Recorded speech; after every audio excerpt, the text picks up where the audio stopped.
नमस्कार, मी प्रणाली भोसले. माझे कोकणच्या प्राइम टाइम बुलेटिनमध्ये आपल्या सर्वांचं मनपूर्वक स्वागत करते. बुलेटिनला सुरुवात करण्याआधी पाहूयात हेडलाईन्स.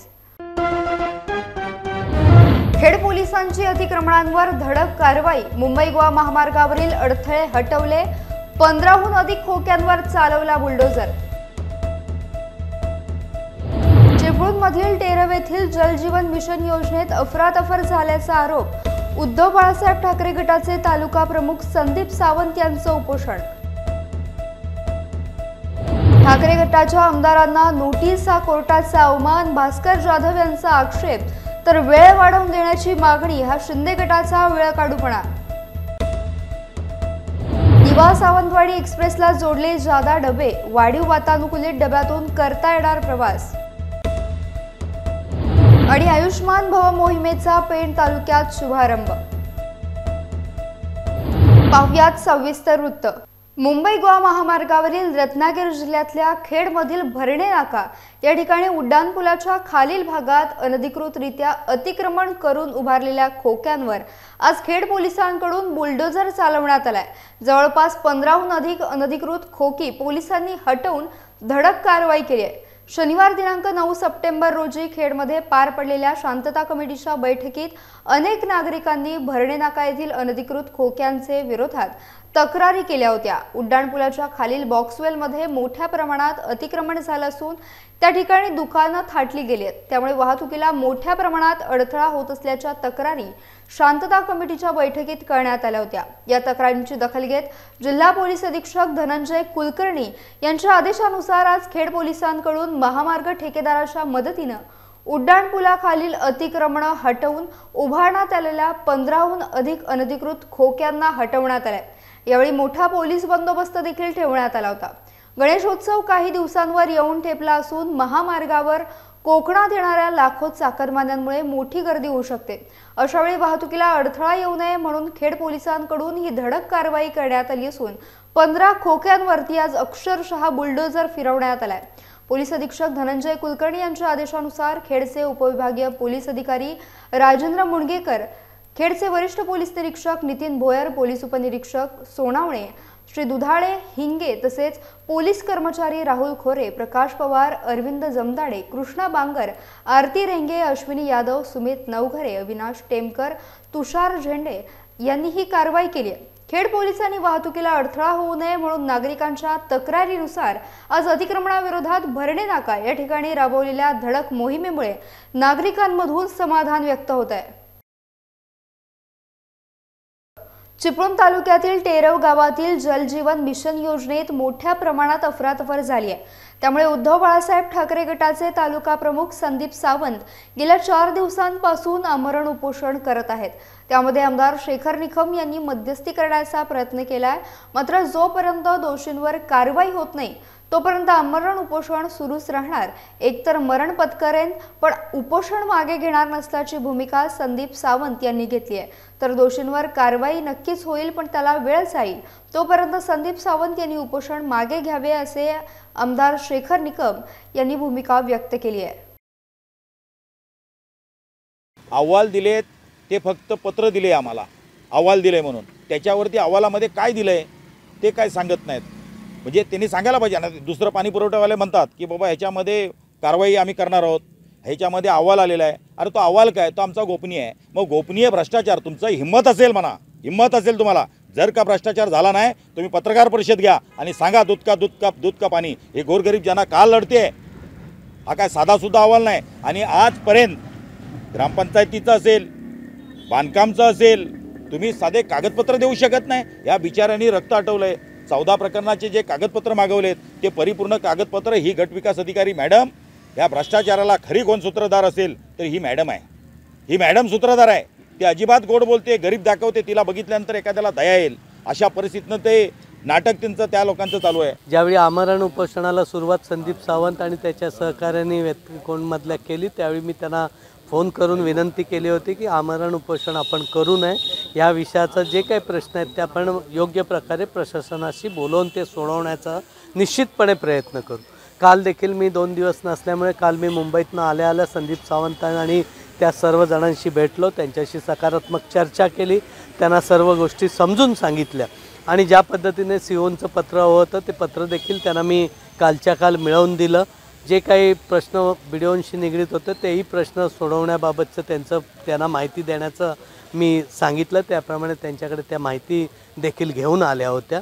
परंतु त्यांची माहिती आणि ह्यांना हवी असलेल्या माहितीत काही तफावत आहे. मला आता ते डिटेलमध्ये मी आज काही गेलो नाही, परंतु आजही मी मनापासून त्यांना विनंती केली की या प्रकरणात CO साहेब, कलेक्टर ही सर्व मंडळी योग्य प्रकारे सहकार्य करून त्यातून न्याय देण्याचा प्रयत्न निश्चितपणे करतील. तरी गणपतीचा कालावधी आहे आणि कोणी आमरण उपोषण आपल्या तालुक्यामध्ये करू नये ही मनोमन आमच्या सर्वांचीच इच्छा आहे. त्यामुळे मी ह्या बाबतीतला जो काही विषय आहे तो योग्य प्रकारे ज्याची चूक असेल त्याला समजून त्या पद्धतीने सांगून ते हातला न्याय काढण्याचा माझ्या परीने प्रयत्न करतो. परंतु अजून काय माझ्या विनंतीला त्यांनी सकारात्मक अजून पाहिजे तेवढा प्रतिसाद दिलेला नाही. त्यांना काही ज्या गोष्टी हव्यात त्या मिळवण्यासाठी देखील मी आजही प्रशासनाशी बोललेलो. आयुष्यमान भव मोहिमेचा शुभारंभ ऑनलाईन पद्धतीने देशाच्या राष्ट्रपती श्रीमती द्रौपदी मुर्मू यांच्या हस्ते करण्यात आला आहे. पेण तालुका स्तरावर उपजिल्हा रुग्णालय येथे पेणचे आमदार रविशेठ पाटील यांच्या उपस्थितीत या मोहिमेचा शुभारंभ करण्यात आला. यावेळी वैद्यकीय अधिकारी डॉक्टर किशोर देशमुख, पेण पोलीस निरीक्षक देवेंद्र पोळ, वैद्यकीय अधीक्षक उपजिल्हा रुग्णालय डॉक्टर संध्यादेवी राजपूत, तालुका आरोग्य अधिकारी अपर्णा खेडेकर, श्रीकांत पाटील यांच्यासह उपजिल्हा रुग्णालयातील कर्मचारी वर्ग उपस्थित होते. आयुष्मान भव अभियान हा एक व्यापक देशव्यापी आरोग्य सेवा उपक्रम असून आरोग्य सेवांना देशातील प्रत्येक गाव आणि शहरापर्यंत पोहोचवणे हा या अभियानाचा उद्देश असल्याचं पेण मतदारसंघाचे आमदार रविशेठ पाटील यांनी सांगितलं. आयुष्मान भव ह्या योजनेचं उद्घाटन राष्ट्रपती महोदया यांच्या द्रौपदी मुर्मू यांच्या हस्ते झालेलं आहे आणि आपला जे तालुकास्तरीय पेण तालुक्यातील मोहिमेचा शुभारंभ आपण माननीय महोदय आमदार साहेब आपले रविशेठ पाटील साहेब यांच्या हस्ते केलेला आहे. रायगड जिल्ह्यातील अलिबाग, हॉरिझॉन हॉल, खडताळ पूल, बुरुमखाणे येथे शिवसेना शिंदे गटाची आढावा बैठक संपन्न झाली. या बैठकीत आगामी निवडणुकांमध्ये यश संपादन करण्याच्या दृष्टीने रणनीती आखण्यात आली. तसेच विकास कामांचा आढावा आणि जिल्हा नियोजन समिती अंतर्गत कामांचे नियोजन करण्याबाबत महत्त्वपूर्ण चर्चा करण्यात आली. यावेळी आमदार महेंद्र दळवी, रायगड जिल्हा संपर्क प्रमुख प्रकाश देसाई, माजी आमदार सदानंद चव्हाण, शिवसेना जिल्हा प्रमुख राजा केणी अलिबाग, मुरुड रोहा मतदारसंघातील युवा जिल्हा प्रमुख, महिला जिल्हा प्रमुख, युवती सेना जिल्हा प्रमुख, उपजिल्हा प्रमुख, सर्व सेलचे तालुका प्रमुख, उपतालुका प्रमुख, तालुका संघटक, उपसंघटक, सर्व विभाग प्रमुख, विभाग संघटक, विभाग संपर्क प्रमुख, महिला उपविभाग प्रमुख, युवक युवती, सरपंच, ग्रामपंचायत सदस्य आणि पदाधिकारी मोठ्या संख्येने उपस्थित होते. त्याच्यामध्ये आता राष्ट्रवादी युती झाली आहे. आता माझ्यापेक्षा सदांजींना त्यांच्या भागामध्ये जास्त त्रास आहे राष्ट्रवादीचा. त्याची कल्पना आपल्याला निश्चित आहे. तर तेही आमचे आमदार मित्र आहेत, त्यांची गाडी आहे. तर मग त्यांचा प्रत्येक मतदारसंघाची गोष्ट वेगळी आहे. पण एकंदर आताचं जे घडण आपण बघितलं की माझा विधानसभेचा किंबहुना जिल्ह्याचा राजकीय अभ्यास परिपूर्ण झालेला आहे. परिपूर्ण अभ्यास आहे. म्हणजे जिल्हा परिषद 62 मतदारसंघामध्ये आता कोण उमेदवार असू शकतो अशी माहिती एवढी मिनिटं मी फेट केली आहे. कारण मागचाही अनुभव माझ्याबरोबर आहे. मी जेव्हा जिल्हा परिषदेचा असताना अविश्वास टाकला तेही माझ्या दृष्टी झालेला आहे. अध्यक्ष मी लढलो, मी हारलो तेही माझ्यासमोर आहे.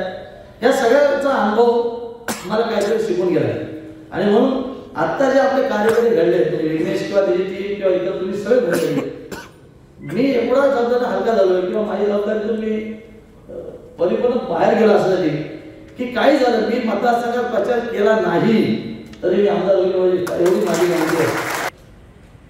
कारण हा अलिबाग मुरुड हा पर्यटन क्षेत्र आहे आणि इथे लाखो लोक पुणे, ठाणा, मुंबई इथून अजून बाहेर कुठून पर्यटनासाठी इकडे येत असतात. त्यामुळे हे सर्व जी आमची खंत आहे ती वरिष्ठापर्यंत पोहोचवा. कार्यकर्त्यांना मी नम्र विनंती करतो की जसं आपण कामं घेण्यासाठी प्रयत्न करतो तसा आपल्या प्रत्येक वेशीवर पक्षाचा शाखेचा बोर्ड लागायला पाहिजे आणि तो बोर्ड ज्या शाखेवर सेट असेल, ज्या गावाच्या वेशीवर जिथे बोर्ड असेल तिथे त्याच्या पुढे काम देण्याचा प्रयत्न करा.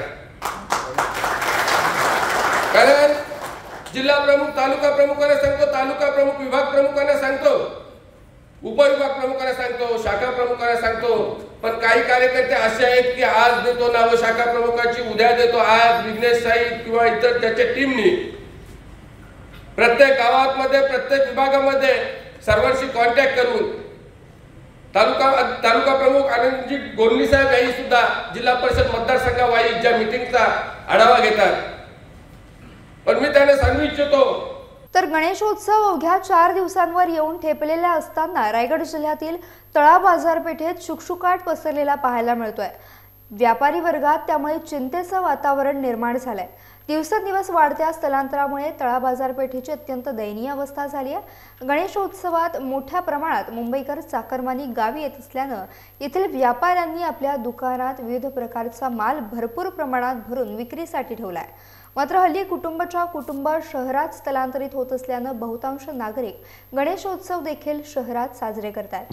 तसेच गावी गणेशोत्सव साजरा करण्यासाठी येणारे बहुतांश चाकरमानी गणेशोत्सवासाठी लागणारं साहित्य शहरातूनच घेऊन येत असल्यानं त्याचा परिणाम आता तळा बाजारपेठेवर झालाय.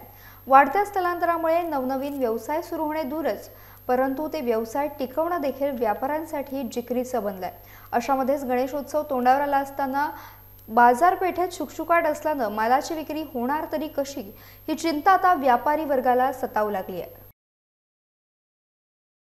खेड शहर शिवसेनेच्या कोकणच्या राजाच्या मानाच्या पाटाचा मान यंदाच्या वर्षी खेड तालुक्यातील तिसे गावचे रहिवासी राजूशेठ मोहने यांचा होता. राजूशेठ मोहने यांनी खेडच्या राजासाठी अत्यंत सुंदर आणि सुबक नक्षीकाम केलेला लाकडी पाट तयार केला असून आज आयोजक असलेल्या खेड शहर शिवसेनेच्या पदाधिकाऱ्यांकडे त्यांनी सुपूर्द केला.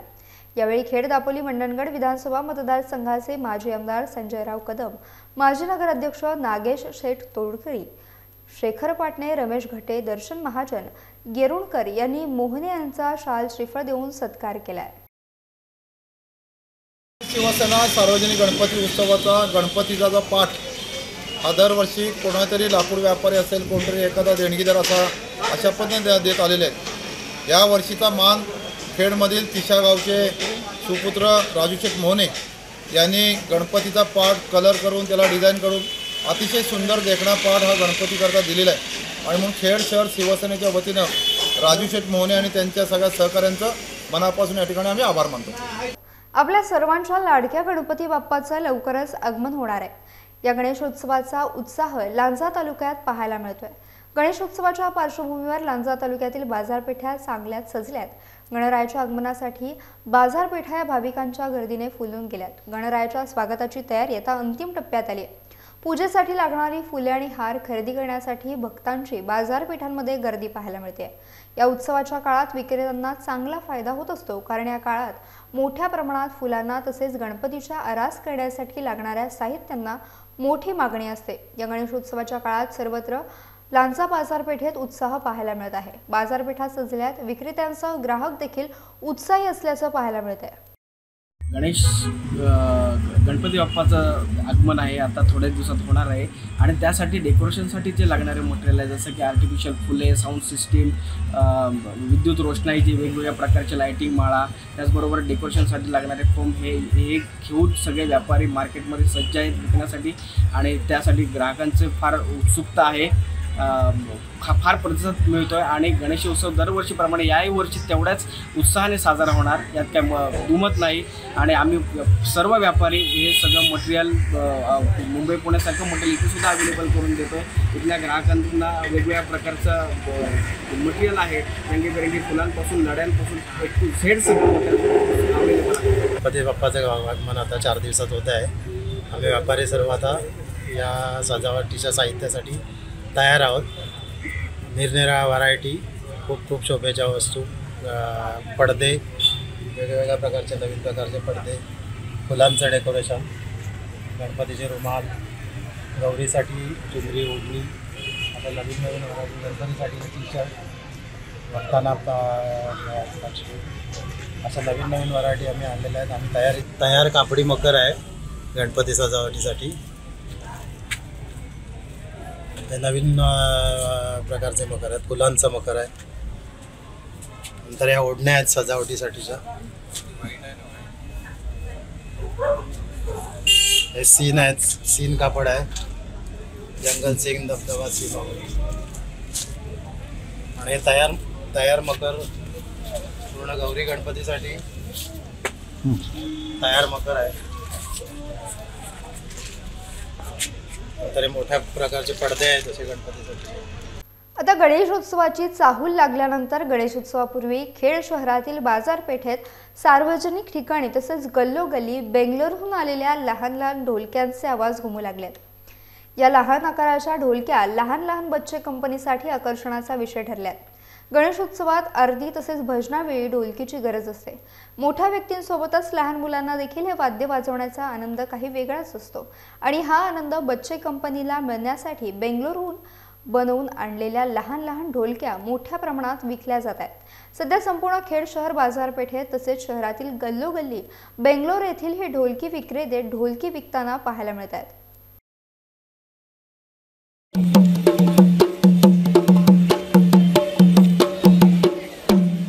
ढोलकी गणपति के लिए, आरती के लिए साल में एक बार आते हैं. इधर गणेश पूजा में वो आरती के लिए बच्चों के लिए लेते हैं. 2 से 2.5 से 150 रुपये ऐसा लेके बच्चों ने गणपति में पूजा पाठ के लिए लेते हैं. साल में एक बार आते हैं हम लोग. पर बहुत अच्छा व्यापार होता है, बढ़िया. अभी ये साल बहुत थोड़ा ढीला व्यापार हो रहा है, तो इसके वजह से लोगों के पैसे नहीं है, इसके वजह से बहुत बढ़िया है. याचा बुलेटिनमध्ये वेळ झाली. इथेच थांबण्याची. भेटूयात नवीन बुलेटिनसह. तोपर्यंत तुम्ही कुठेही जाऊ नका. पाहत राहा फक्त माझे कोकण.